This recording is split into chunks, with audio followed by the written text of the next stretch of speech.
Have you ever just looked at a seashell or a snowflake or even the veins on a leaf and felt like there's some kind of hidden logic to it? Well, you're right. It's not an accident. Nature is hands down the best designer out there, and it uses this secret language of patterns. So let's get into it. What you're looking at in nature, it's so much more than just random beauty. Think of it like a universal blueprint, something that's been A/B tested and perfected over billions of years. It really is a language written right into the fabric of reality, telling these incredible stories of efficiency, strength, and survival. And that's the big question, right? How can the same rules that shape a pine cone or a river delta possibly make our digital lives any better? Well, it turns out that the very same logic that makes nature so incredibly effective can make our technology feel more intuitive, less stressful, and honestly, just more human. Okay, to really bridge that gap, we've got to learn the language first. And believe it or not, that language is math. But don't worry, we're not talking about complicated equations here. We're talking about simple, elegant rules that somehow create almost infinite beauty and complexity. It pretty much all starts with one of the most famous patterns out there, the Fibonacci sequence. It's so simple, you just add the last two numbers to get the next one. 1 plus 1 is 2, 1 plus 2 is 3, 2 plus 3 is 5, and so on. But this incredibly simple pattern is like the operating system for growth all around us. Now, here's where it gets really mind-bending. If you take any number in that sequence and divide it by the one before it, the further you go, the closer you get to this number right here, roughly 1.618. You might know it as the golden ratio or phi. This is basically nature's secret sauce, its favorite proportion for creating things that are balanced, beautiful, and efficient. So why is that number so important? Well, just look at a sunflower. The seeds are packed in these perfect spirals, and if you actually count them, you'll find the number of spirals going one way, and the number going the other way are two consecutive Fibonacci numbers.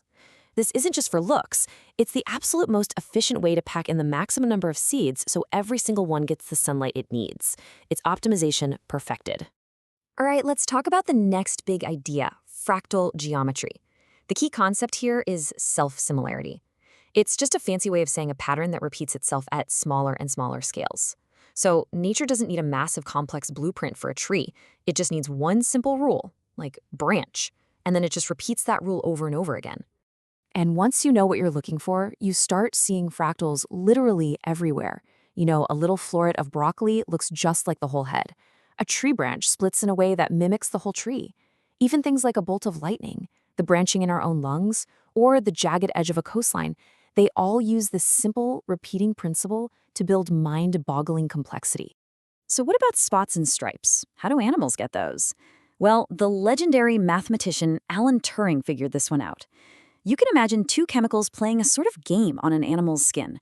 One chemical is an activator. It creates a dot of color.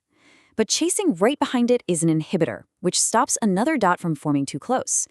This simple little dance, this push and pull, is what creates the stunningly complex patterns on everything from leopards to zebras.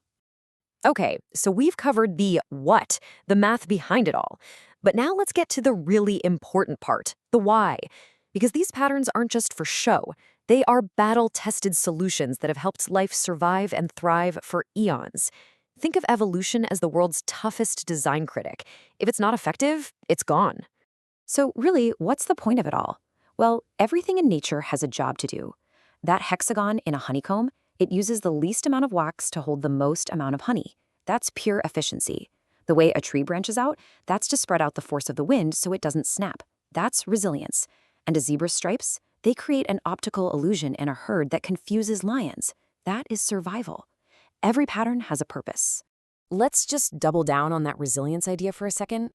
Picture a gale force wind hitting a solid telephone pole. All that force hits one spot and snap. But a tree, its fractal branches divide that force, spreading the stress across the entire structure. It bends, it flexes, it survives. Now that is smart design. Okay, this is where it all comes together. How do we take all this natural genius and actually apply it to the websites we build every day? This is where biophilic design becomes a practical tool. It's not about just slapping a picture of a forest on your homepage. It's about using nature's deep logic to build better digital experiences from the ground up. And we can boil this down to 3 really practical steps you can start using right away. First, create a sense of visual rhythm. Second, build your layouts using fractal logic. And third, use subtle, natural textures to make screens a little easier on the eyes. So, step 1, rhythm. By repeating things like your button styles and icons, you build a familiar pattern for the user. But here's the trick. When you use something like the golden ratio to define the spacing between those elements, or to set your column widths, the whole page just feels right. It feels balanced and organic, not clunky and forced. It guides the user's eye naturally and just makes the whole experience feel effortless. Next up, fractal layouts. This is a game changer for organizing complex sites. So imagine you're on a big e-commerce site. The main clothing page has a specific layout. Then you click into men's shirts. That subcategory page uses a very similar layout, just on a slightly smaller scale. This self-similarity, this repetition of structure, makes navigating the site feel completely intuitive. You never feel lost, because the design rules are consistent no matter how deep you go.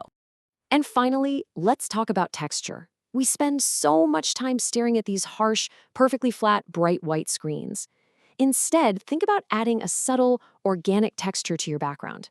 We're not talking about a distracting, busy image, just a faint, computer-generated pattern, something like those turning patterns we saw earlier. It adds just a little bit of depth and softness that can make hours of screen time way more comfortable. So we've gone all the way from the math inside a sunflower seed to the layout of a website. And the real takeaway here is about making a shift. From just passively observing nature to intentionally using its brilliant principles in our own work. At the end of the day, what this all teaches us is that we don't need to reinvent everything from scratch. The most beautiful, efficient, and durable design solutions have always been here, all around us. Nature has already done billions of years of R&D for us. So, here's the final thought. These principles aren't just random trivia. They are a masterclass in efficiency, resilience, and intuitive design. The blueprint is right there for the taking, so the only real question left is, how are you going to use it?